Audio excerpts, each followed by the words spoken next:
নমস্কার। আজ চলে এলাম আবার একটা নতুন ভিডিও নিয়ে। আজ বানিয়েছিলাম ভেটকি মাছের পাতুরি। নিজের মতো করেই বানিয়েছি।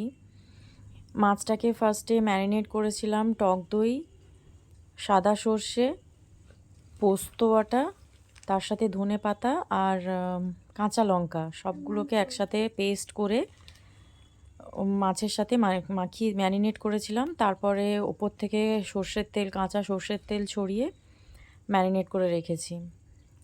আর অন্যদিকে এই যে কুমড়ো পাতায় করেছিলাম। এটা লাউ পাতাতেও হয়, আবার কলা পাতাতেও হয়। আমি কুমড়ো পাতা দিয়েই করেছিলাম।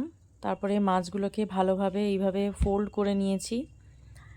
আমি এখানে বাঁধিনি কোনো কিছু, সুতো দিয়ে বাঁধিনি জিনিসটা। আমি এইভাবেই কড়াই দিয়েছিলাম। তো তারপরে এইভাবে সবগুলো রেডি করে নেওয়ার পরে কড়াইয়ে সামান্য একটু তেল ব্রাশ করে পাতাগুলো তুলে দিয়েছি। তারপরে একদম গ্যাসটা সিম করে ভাপে ভাপেই জিনিসটা হয়েছে। তো তোমরা দেখতে থাকো আমি কিভাবে করেছি। আশা করি ভালো লাগবে।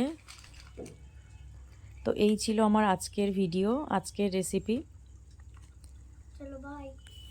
দেখা হচ্ছে আবার পরে। ততক্ষণ সবাই ভালো থেকো, সুস্থ থেকো। অনেক দিন পরে এলাম।